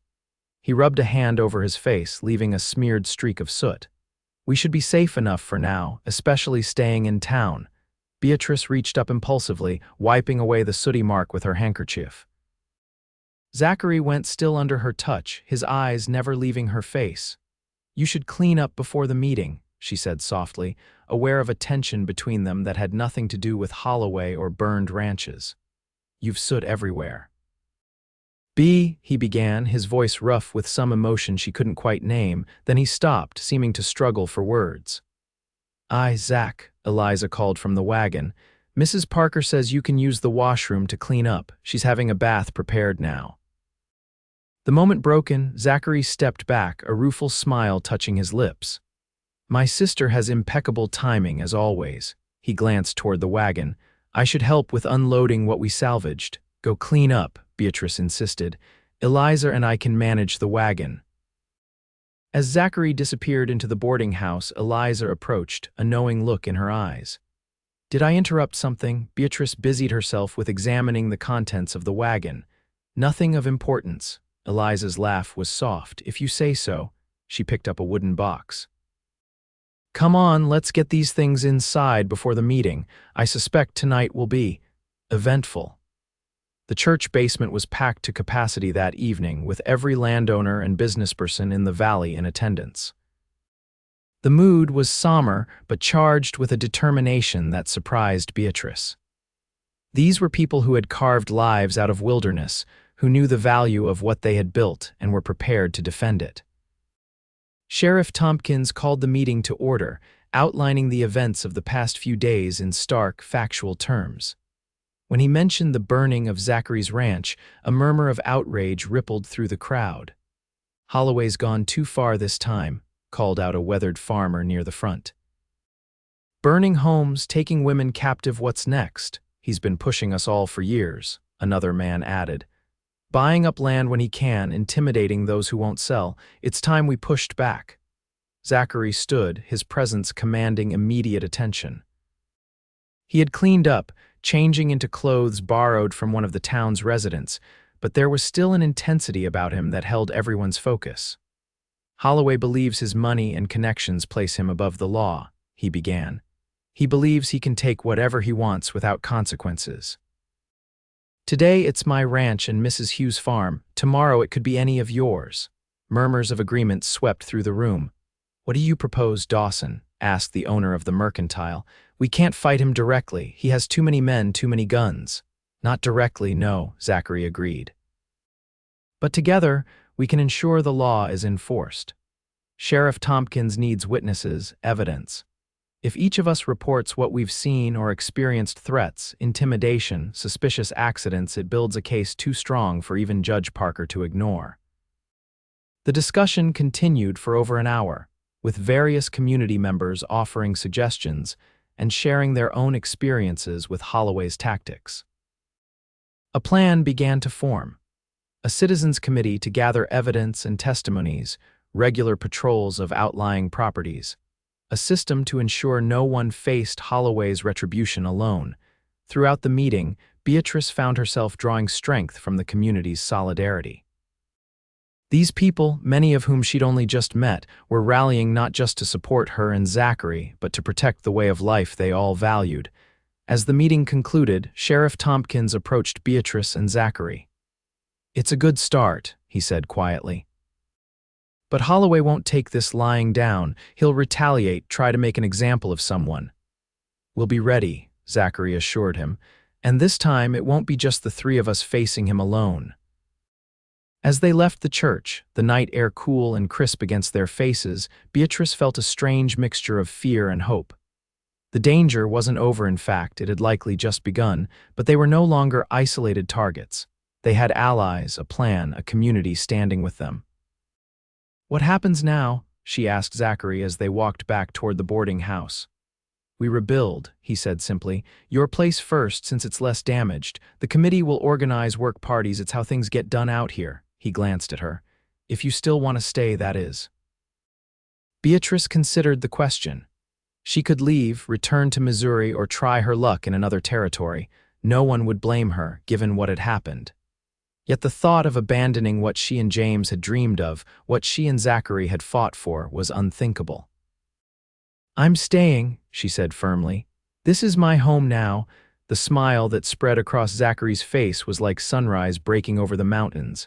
"I was hoping you'd say that." They had reached the boarding house, pausing at the foot of the porch steps. The street was quiet, most of the town having retired for the night. "Zachary," Beatrice began hesitantly, "earlier today you were about to say something before Eliza interrupted. What was it?" He looked at her for a long moment, moonlight silvering his features. "I was going to say that I know it's too soon, that you're still grieving James, and I respect that." His voice grew softer, "but I also wanted you to know that when you're ready, if you're ever ready, I'll be here."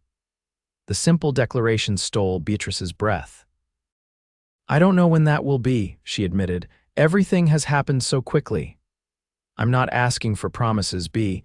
Zachary took her hand gently, his touch sending warmth through her despite the cool night. "Just possibility." Beatrice looked up at him, this man who had become so important to her in such a short time. "There is possibility," she whispered, "more than I ever expected to find again." For a moment, she thought he might kiss her, and part of her wanted him to. Instead, he raised her hand to his lips, pressing a gentle kiss to her knuckles.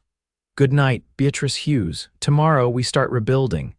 "Good night, Zachary Dawson," she replied, her voice steadier than she felt. "Tomorrow." As she watched him walk away, heading for the room he'd taken at the hotel across the street, Beatrice felt a sense of peace settle over her. Whatever challenges lay ahead, they would face them together, not just the two of them, but the entire community of Awahi. And for the first time since James's death, the future held not just duty and determination, but the promise of joy. The weeks that followed brought both challenges and unexpected blessings. True to Zachary's prediction, the community rallied around them. Work parties were organized, with men, women, and even older children coming to help rebuild Beatrice's home and later, Zachary's ranch. The weather held, unusually mild for late autumn, as if nature itself was conspiring to aid their efforts. Under the guidance of the town's most experienced builders, the damaged section of Beatrice's house was reconstructed stronger than before. Women arrived with food, linens, and household items to replace what had been lost in the fire. Through it all, Holloway remained ominously silent. His men no longer rode openly through the valley, and he himself was rarely seen in town. Some thought he had recognized his defeat and retreated. Others, Zachary among them, believed he was simply biding his time, planning his next move. "He's not the type to surrender," Zachary told Beatrice as they worked side by side in her garden, preparing it for winter. "He's waiting for us to lower our guard." Beatrice pushed a stubborn strand of hair from her face, leaving a smudge of dirt on her forehead. "Then we won't lower our guard.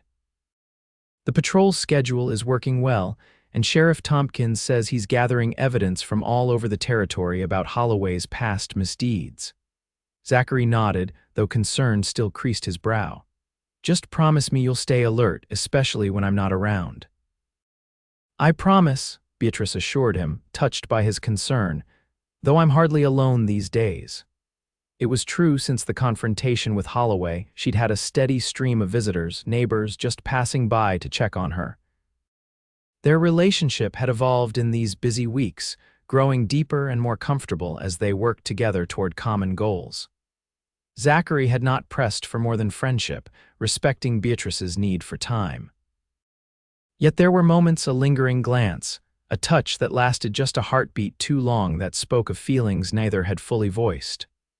"Riders coming," Zachary said suddenly, straightening from his work.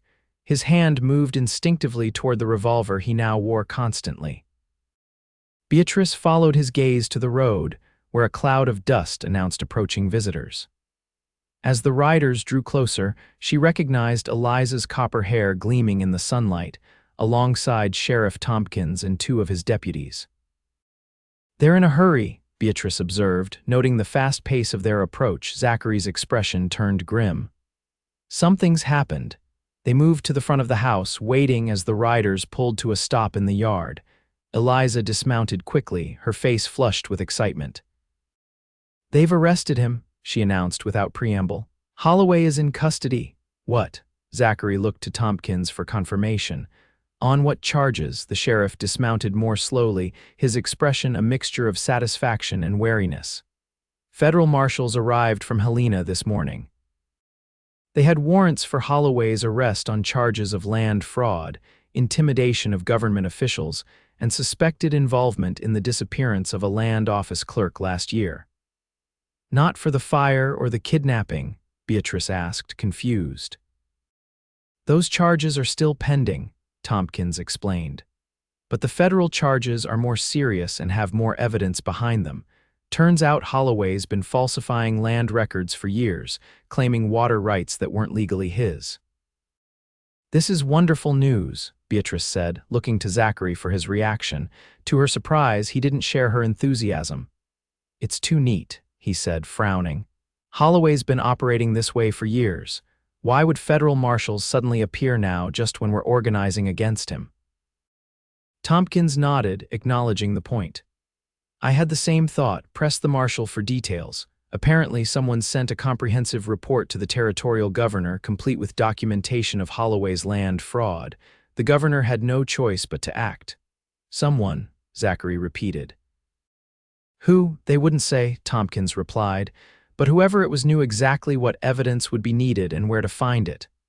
Eliza stepped forward, unable to contain her news any longer. "It was Widow Parker," she said triumphantly. "She confided in me after the marshals left. Her late husband was the county surveyor before Holloway had him removed from office. He kept records of all the irregularities he found in Holloway's land claims." "The Widow Parker?" Beatrice echoed, astonished. The genteel older woman who ran the boarding house seemed an unlikely crusader against corruption. "She's been waiting for the right moment," Eliza explained. "When she saw the community finally standing up to Holloway, she decided it was time to use the information her husband had gathered." Zachary's expression shifted from suspicion to admiration. "Well, I'll be damned," he murmured. "The quiet ones are always the most dangerous." Tompkins cleared his throat. "Holloway's being transported to Helena for trial. His ranch is under temporary management by the federal authorities. His men have been given 24 hours to leave the territory or face charges as accessories." "What does this mean for the valley?" Beatrice asked, trying to absorb the sudden turn of events. "It means," Tompkins said with a rare smile, "that Awahi might finally have some peace. And that those who have been pressured to sell land might have a chance to reclaim it through legal channels." As the implications sank in, Beatrice felt a weight lifting from her shoulders. The threat that had loomed over them since her arrival was finally neutralized. Her home was safe. Zachary's new ranch, being built on the foundation of the old, would be secure. "This calls for a celebration," Eliza declared, her eyes bright with excitement. "The Harvest Festival is in 2 days. Perfect timing, wouldn't you say?" The annual Harvest Festival was indeed transformed into a victory celebration. The entire community gathered on the town square, with tables laden with food, a band playing lively tunes, and children running freely without the shadow of fear that had hung over the valley for so long. Beatrice found herself swept into the festivities, dancing with various partners as the evening progressed.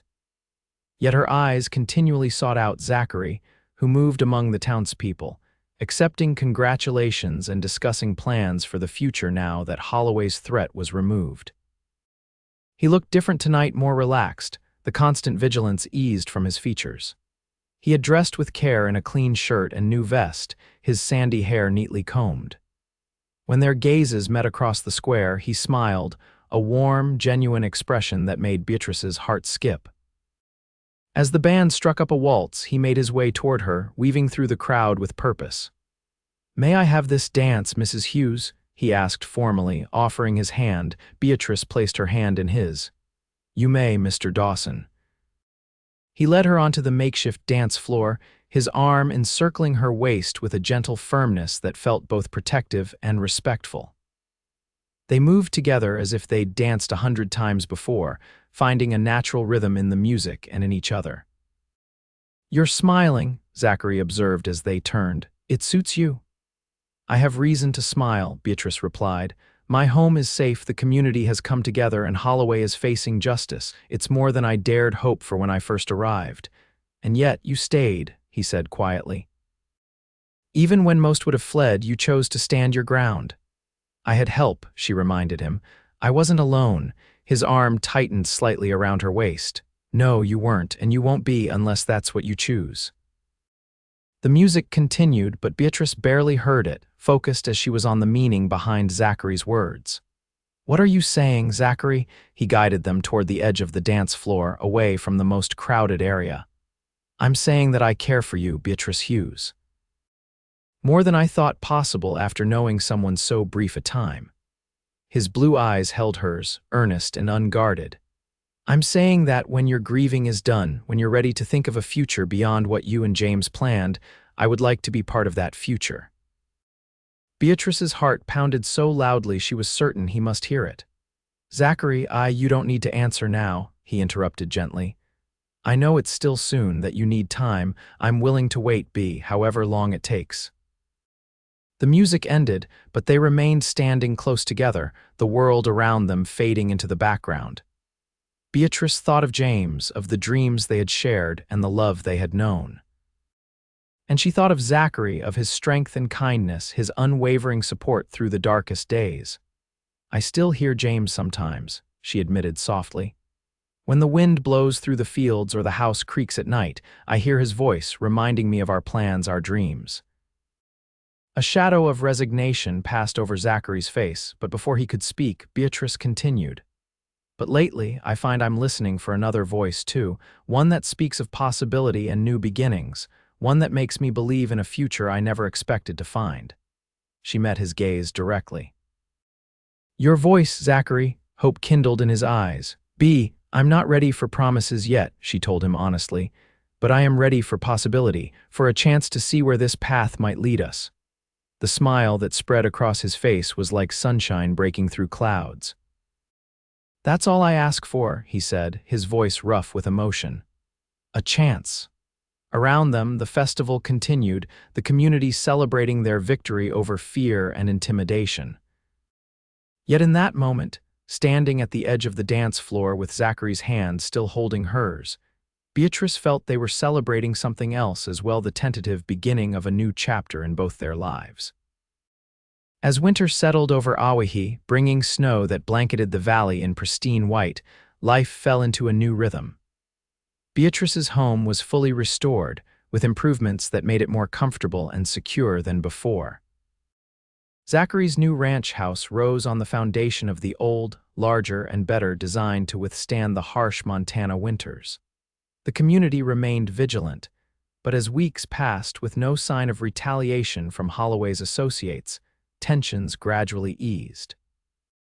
News from Helena confirmed that Holloway remained in custody, his trial set for spring.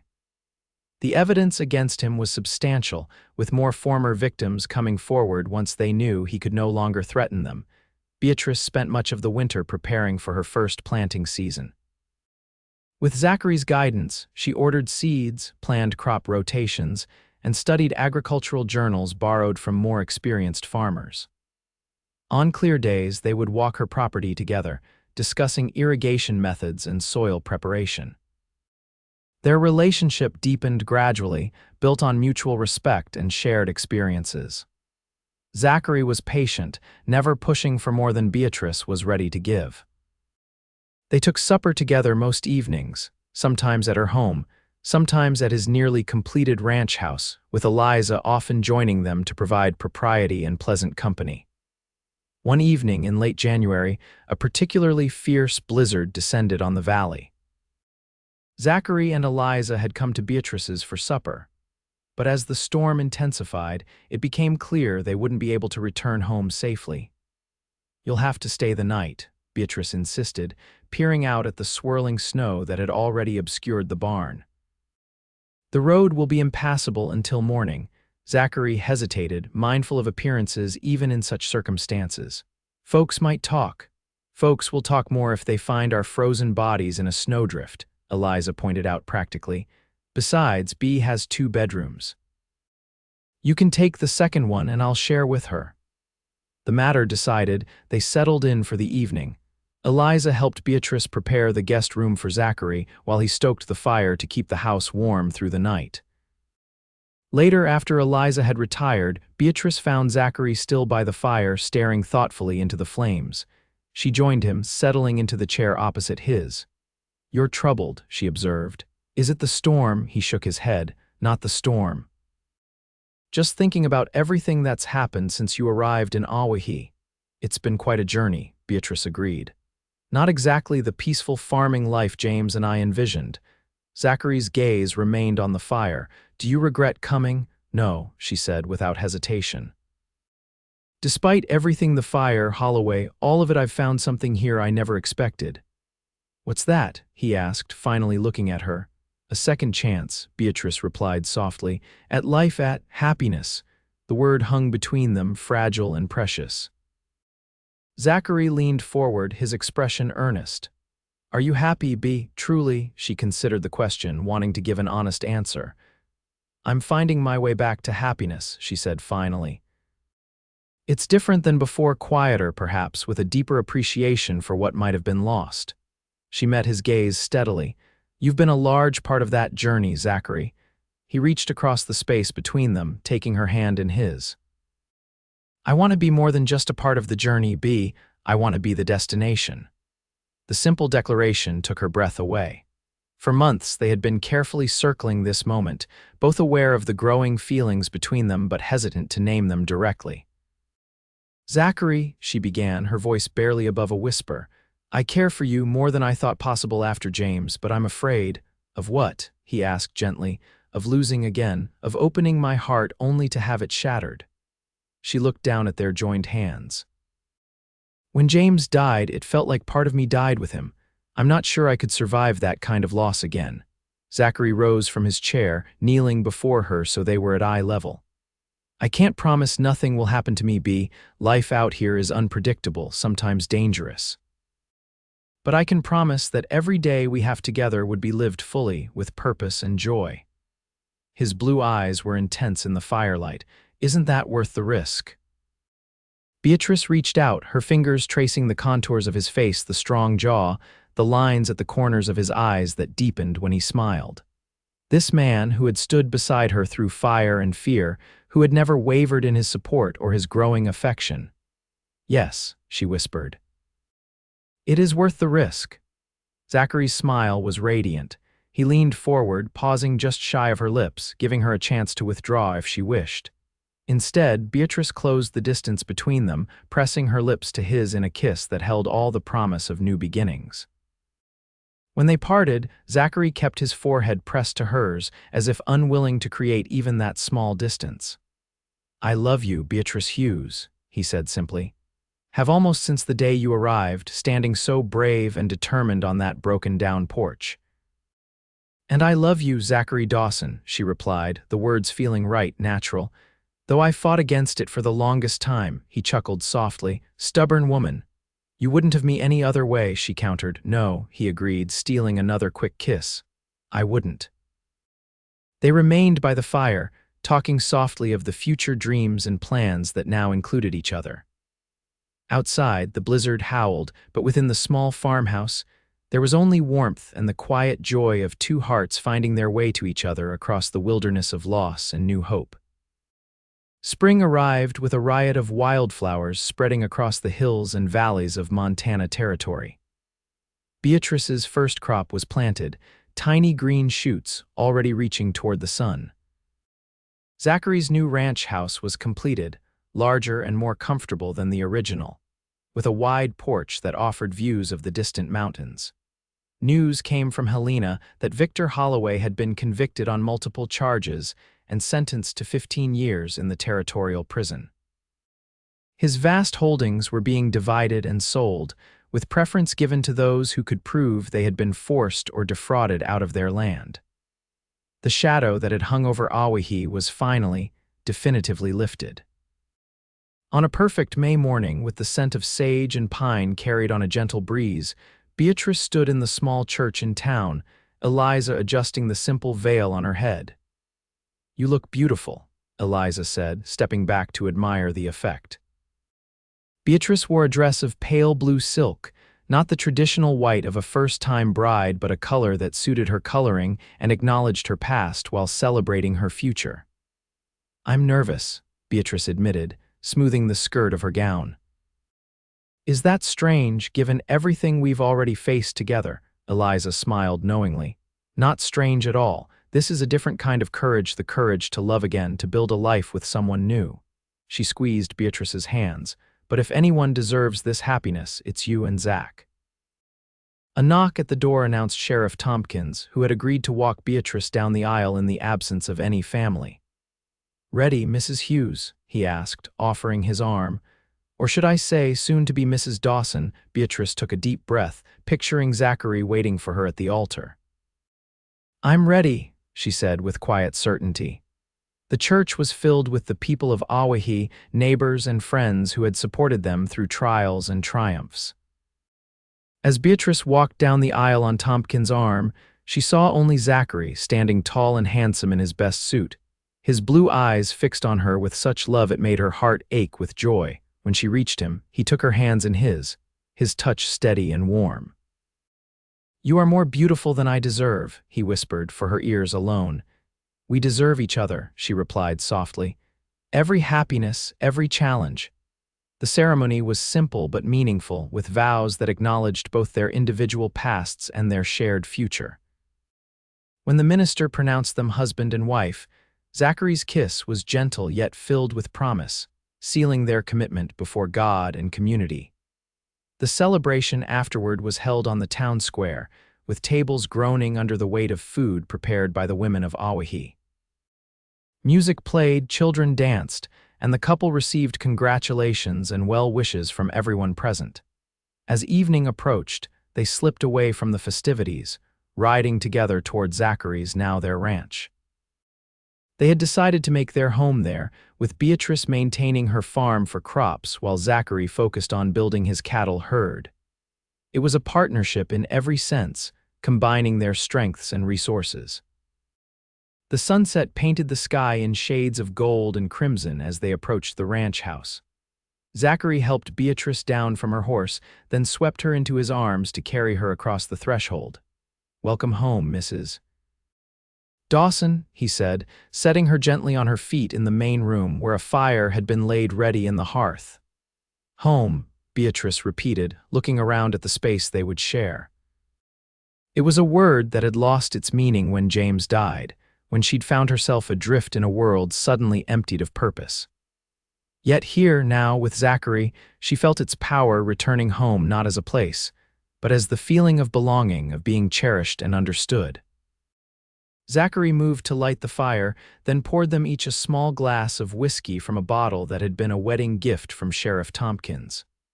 "To new beginnings," he proposed, handing her a glass. "And to remembering what brought us here," Beatrice added. They clinked glasses and sipped, the whiskey warming a path down her throat. "Speaking of remembering," Zachary said, setting aside his glass, "I have something for you." He crossed to a cabinet and returned with a small wooden box intricately carved with a pattern of wildflowers. "It's beautiful," Beatrice said, running her fingers over the delicate carvings. "Open it," he urged. Inside was a silver locket, simple but elegant. When Beatrice pressed the tiny catch, it opened to reveal a miniature photograph of James on one side, the space on the other currently empty. "Eliza helped me," Zachary explained. She found the photograph among your things and had a photographer in Helena reduce it to fit the locket. He touched the empty space. The other side is for us when we have a photograph taken together. This way, you can carry both parts of your heart with you always. Tears filled Beatrice's eyes at the thoughtfulness of the gift. It was a recognition that her love for James wasn't diminished by her love for Zachary, that her heart had simply expanded to hold both. "It's perfect," she whispered, closing the locket carefully. "Will you help me put it on?" Zachary fastened the delicate chain around her neck, his fingers lingering on the sensitive skin there. Beatrice turned in his arms, raising her face to his for a kiss that quickly deepened, becoming more urgent as the reality of their new status as husband and wife settled over them. Later, in the quiet darkness of their bedroom with moonlight spilling through the curtains, Beatrice lay with her head on Zachary's chest, listening to the steady rhythm of his heart. "Zachary," she said softly, not sure if he was still awake. His hand stroked lazily along her arm. "When I first came here, I used to talk to James at night. It was my way of keeping him with me, of not feeling so alone." She lifted her head to look at her husband. "I haven't done that in months now, not since." "Since," he prompted gently when she hesitated. "Since I realized I was falling in love with you," she admitted. "At first I felt guilty, like I was betraying his memory, but then I understood that he would want this for me: happiness, love, a future." Zachary pulled her closer. "I believe he would. A man who loved you enough to dream of bringing you west, of building a life here. He wouldn't want you to stop living when he did." Beatrice nodded against his chest. "The last time I spoke to him, I told him I could still hear his voice sometimes in the wind or the creaking of the house." She smiled at the memory. "And then you came along and said, 'Then hear mine until it fades.'" Zachary shifted, looking down at her with surprise. "I don't recall saying those exact words." "Not in those words, perhaps," she conceded. "But in everything you did, helping rebuild my home, defending me against Holloway, showing me how to survive in this beautiful, harsh place. Your voice became the one I listened for, the one that guided me toward a new life." He brushed a strand of hair from her face, his touch infinitely tender. "And I'll keep speaking, B, every day, in every way I know how, words of love, of support, of shared dreams." He pressed a kiss to her forehead. "Until my voice fades with my last breath, many years from now, when we're old and gray and surrounded by children and grandchildren." "Is that what you see for us?" she asked, smiling at the image. "A house full of children and grandchildren?"